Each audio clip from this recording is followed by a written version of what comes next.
अब देखें यार, अब यहाँ पे एक मैप बन गया और यहाँ पे अरे है मेरे पास। ठीक है,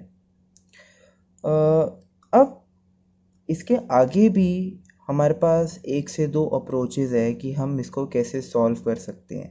बिकॉज़ बहुत लोग हैश मैप्स तो फिगर आउट कर लेते हैं, बट उनकी आगे अप्रोच अलग अलग हो जाती है। तो मेरे को जो अप्रोच बहुत बेटर लगती है मैं वो करवाऊँगा, और आई होप आपके पास भी शायद मेरे से अच्छी अप्रोच भी होगी। तो अगर आपको कुछ ये मेरी अप्रोच गलत लगी,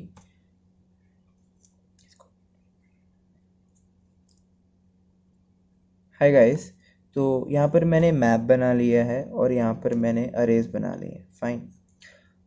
तो असल में हमारी जो प्रॉब्लम थी वो ये थी कि भाई ट्रैवर्सिंग नहीं करवानी थी, एक छोटी सी प्रॉब्लम थी। अगर वो ट्रैवर्सिंग हट जाती तो हमारा क्वेश्चन कुछ हद तक बहुत एफिशिएंट हो जाता सॉल्व करना। हमने उस प्रॉब्लम को रिमूव कर दिया। ठीक है, चलो एक प्रॉब्लम तो हमारी सॉल्व हो गई। दूसरी प्रॉब्लम अब हमारे को ये आ सकती है कि अब जब मेरे को एक्सेस करवाना है तो मेरे को कैसे करवाना है। इसके दो अप्रोचेस हो सकती हैं, वन बाय वन मैं डिस्कस करूँगा। देखो, सबसे पहले मेरे पास है 3। ठीक है, मैं कहता हूँ 3 के बाद 4 है, तो आप 4 हैश मैप पे सर्च करोगे आपको नहीं मिलेगा। अब अगेन जब आप सर्च करोगे तो होगा क्या कि इनिशियली जब आप कुछ एक्सेस या सर्च करने की कोशिश करोगे तो वो हैश मैप में डल जाएगा, बट एक फॉल्स वैल्यू के साथ डलेगा। तो हम वहाँ पे यार एक चेक लगा लेंगे कि अगर तो हमारी उसकी वैल्यू ट्रू है, इसका मतलब वो अरे में प्रेजेंट है। अगर उसकी वैल्यू फॉल्स है, इसका मतलब वो अरे में प्रेजेंट नहीं है। ठीक है, तो यार फॉल्स है, इसका मतलब 4 प्रेजेंट नहीं है, तो हम इसको छोड़ देंगे, हम 7 पे आ जाएंगे। अब हम 7 पे आए, अब कंसेक्यूटिव देखना है तो चलो 7 + 1 8 को देखते हैं। अच्छा 8 है, हाँ 8 है, 8 ये रहा, ट्रू है, तो हम 7 और 8 को देख लेंगे। चलो ठीक है, काउंट 2 हो गया, काउंट हमारा हो गया 2। चलो ठीक है, इनिशियली हम काउंट को 1 ही लेंगे, बिकॉज अगर एक ही एलिमेंट की सब सीक्वेंस है तो उसका काउंट 1 ही लेंगे। ठीक है, अब 8 के बाद हम देखेंगे, मतलब 7 + 2 देखेंगे। अब पहले हमने 7 + 1 देखा, अब 7 + 2 देखेंगे। तो जब हमने 7 + 2 देखा, वाह, वी गॉट 9। ठीक है, और 9 क्या है, 9 मैप में भी है, इसका मतलब वो अरे में भी प्रेजेंट है। तो इसका मतलब ये 9 भी इंक्लूड हो गया और हमारे पास 7 8 9 आ गया। ठीक है, और हमारा जो काउंट है वो 3 आ गया। ठीक है, तो कहीं ना कहीं हम ये कह सकते हैं कि हमारी अप्रोच सही काम कर रही है। बट जब भी हम कोई प्रॉब्लम करते हैं, जब भी हम किसी का सॉल्यूशन देखते हैं, मेक श्योर आप उसको टेस्ट केसेस, उसको और केसेस में उसको इम्प्लीमेंट करके देखो। इससे आगे बढ़ें एक बार। चलो 2 पे देखते हैं। ठीक है, 7 का काम तो ख़त्म हो गया, बिकॉज 9 के बाद आता है 10। 10 हमारे मैप पे नहीं है, इसलिए टर्मिनेट होके वो आगे चला गया। अब 2 पे देखेंगे, 2 + 1, जैसे ही 2 + 1 करेंगे हमारे पास है 3, या वी गॉट इट। तो ये हमारे मैप में भी है, वी गॉट इट 2 3, और हमारा काउंट इसका 2 है। ठीक है, 2 + 2 देखेंगे, 4। यार 4 तो नहीं है, 4 है बट वो फॉल्स है, इसका मतलब वो अरे में नहीं है। तो हम वहीं पे ब्रेक हो जाएंगे और हमारा काउंट 2 है। इनिशियली मतलब पहले पहले जब 7 के केस में हमारा काउंट था 3, तो हम एक मैक्स काउंट, मैंने पहले भी डिस्कस किया है कि ले लेंगे, उसको हम 3 करवा लेंगे।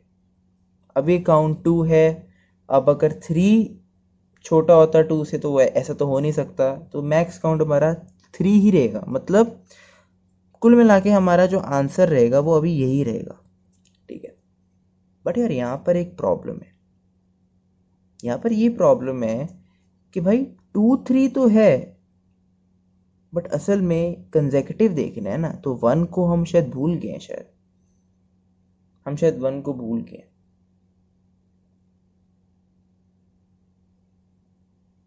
ठीक है, अगर आपको कंसेक्यूटिव देखना था तो आप 1 को भी इंक्लूड कर सकते थे। ठीक है, तो चलो हमने 1 को इंक्लूड नहीं किया, ओके नो प्रॉब्लम। हम आगे बढ़ जाते हैं, हम अब हम 1 पे आ जाते हैं। 1 + 1 देखते हैं विच इज़ 2, और 2 है और 3 भी है, इसका काउंट हमारा 3 हो गया। ठीक है, अब इसका काउंट भी 3 है, इसका भी काउंट 3 है। असल में क्वेश्चन की रिक्वायरमेंट के हिसाब से जो पहले नंबर आ रहा है, जो पहला है, उसको रिटर्न करना है। ठीक है, ये शायद मैंने आपको पहले भी बता रखा है कि आउटपुट में 1 2 3 भी हो सकता है, बट क्योंकि 7 पहले आ रहा है इसलिए हम 7 और 8, मतलब 7 8 9 वाले वेक्टर को ही रिटर्न करेंगे। चलो, अब एक तो इसकी ये अप्रोच है कि आप एक एक एलिमेंट पे देखो।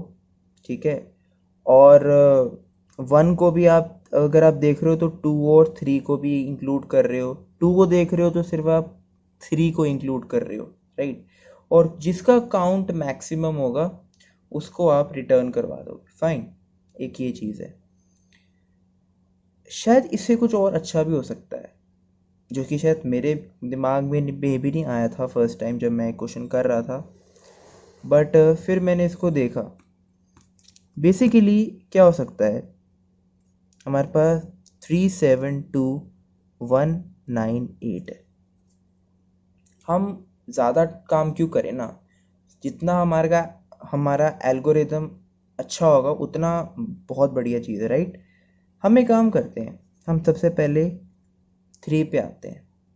हम बजाय इसका +1 चेक करने के हम इसका -1 चेक करते हैं कि क्या इसका -1 मैप में है, तो 3 - 1 2 होता है, 2 मैप में है, इसका मतलब ये सब सीक्वेंस 3 से स्टार्ट नहीं हो सकता, क्योंकि 2 अभी भी इसके पीछे है। तो अगर स्टार्ट भी करूँगा तो मेरे को, मतलब मैं एक्स्ट्रा काम ही करूँगा, क्योंकि कहीं ना कहीं मेरे पास 2 अभी पीछे है, वो मेरी सब सीक्वेंस नहीं है, फाइन। तो मैं इसको स्किप कर दूंगा, मैं 7 पे आ जाऊँगा। मैं 7 - 1 करूँगा 6। क्या 6 मेरे मैप में है? नहीं, 6 मेरे मैप में नहीं है। यहाँ से ये पता लगता है हमारे को कि इसका मतलब जो भी ये सब सीक्वेंस मेरा स्टार्ट होगा वो मेरा 7 से स्टार्ट होगा, क्योंकि 7 के पीछे और कोई एलिमेंट ही नहीं है मेरे पास। मतलब अगर सब सीक्वेंस स्टार्ट होगा तो वो मेरा 7 से होगा, क्योंकि उससे पीछे कोई एलिमेंट नहीं है मेरे पास। और आप ये कह सकते हो ऐसे तो 7 से छोटे बहुत है, बट मेरे को कंसेक्यूटिव चाहिए था। अब कंसेक्यूटिव तो 6 होना चाहिए, 6 तो अरे में नहीं है, मैप में नहीं है। ठीक है, इसका मतलब मैं 7 से क्या अपना लॉजिक स्टार्ट कर सकता हूँ, जो मैंने पहले अप्रोच में किया था कि चलो 7, अब 7 + 1 देखूंगा, फिर 7 + 2 देखूंगा विच इज़ 8 जो कि इंक्लूडेड है, 9 जो कि इंक्लूडेड है, 7 + 3 10 ये नॉट इंक्लूडेड है। चलो, मतलब कहीं ना कहीं मेरा जो काउंट है यहाँ पे भी, मेरा जो काउंट आ गया वो 3 आ गया होगा। अभी तक ये मैक्सिमम है, तो मैं अपने मैक्सिमम लेंथ या काउंट को मैं 3 कर दूंगा। चलो, इसका 7 का काम हो गया। Now get to 2। अब फिर से 2 - 1 देखेंगे विच इज़ 1। 2 - 1 देखा, 1 है, अरे यार 1 तो मैप में है हमारे, मतलब हम 2 पे कोई काम नहीं करेंगे, काम करने का कोई फ़ायदा ही नहीं है, इसको भी छोड़ो। फिर हम 1 पे आएंगे। नाउ 1 - 1 0 विच इज़ वो मैप में नहीं है, इसका मतलब 1 स्टार्टिंग हो सकता है, 1 स्टार्टिंग हो सकता है, 1 सब सीक्वेंस स्टार्ट कर सकता है, राइट। अगेन ये चीज़ें यार प्रैक्टिस से आती है, मेरे को भी नहीं पहले आती थी, सो मैं फ्रैंकली बता रहा हूँ, बट स्टिल धीरे धीरे जब आप प्रैक्टिस करते रहोगे और टेस्ट केसेस को देखोगे और टेस्ट केसेस को इम्प्लीमेंट करने की कोशिश करोगे, तो कहीं ना कहीं माइंड में स्ट्राइक करता है ये चीज़ कि अच्छा ऐसे भी तो कर सकते हैं इसको, राइट। तो 1 को देखा, 1 + 1 2, या we have that in this map. ठीक है, तो 1 + 1 2, ठीक है, 1 + 2 3, ये भी है, 1 + 3 4, 4 नहीं है, इसका मतलब 1 2 3 ये भी हो गया, राइट। बट स्टिल हम अपना काउंट यहाँ पे भी 3 हो जाएगा, बट हम अपने मैक्स लेंथ से अपडेट नहीं करेंगे, बिकॉज असल में जो सबसे पहले आ रहा है हम उसी को रिटर्न करेंगे, ठीक है। तो ये हमारे को एक आउटपुट वेक्टर में हमारे को रिटर्न करना है, तो इसका आंसर 7 8 9 है, राइट। एक ब्रीफ फिर से रिकैप करना क्या था, लॉन्गेस्ट कंसेक्यूटिव अपने को एक सब सीक्वेंस निकालना था। सबसे बड़ी प्रॉब्लम ये थी कि भाई ट्रेवर्सिंग में टाइम ज़्यादा लग रहा था, ट्रेवर्सिंग की प्रॉब्लम को हटा दिया, कैसे, हैश मैप से। अब लॉजिक क्या बनता है कि अब हैश मैप से एक्सेस करना है, तो चलो एक्सेस करते हैं और फिर हम अपन लॉन्गेस्ट सब सीक्वेंस बना लेंगे, चलो ठीक है बना लिया। एक तो ये अप्रोच थी जो कि ये भी सही अप्रोच है और ये भी सही अप्रोच है, ये थोड़ा सा ज़्यादा टाइम कंज्यूमिंग हो सकता है और ये, बट कुल मिला के अगर हम दोनों अप्रोचेस की इफ़ेक्टिवली टाइम कॉम्प्लेक्सिटी देखेंगे तो वो ओ एन ही आएगी।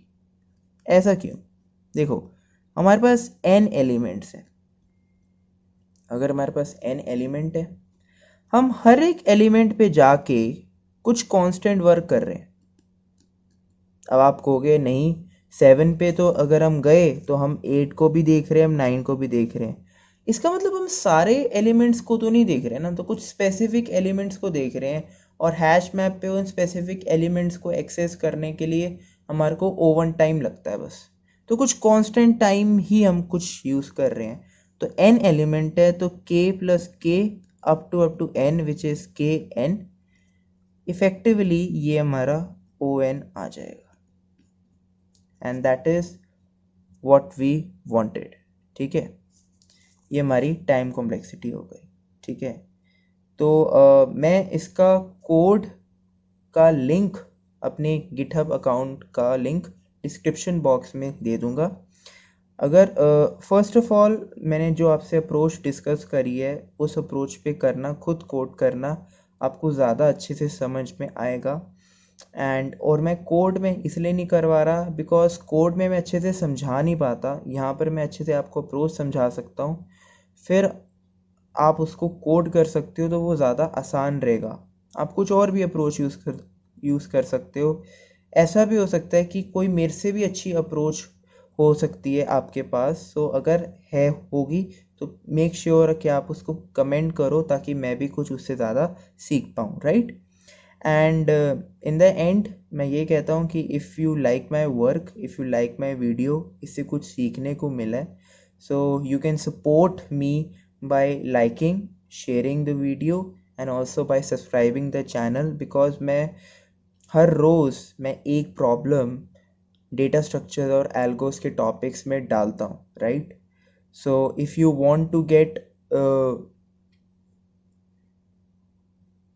So if you want to get further updates about the videos, please make sure you subscribe my channel, and thank you.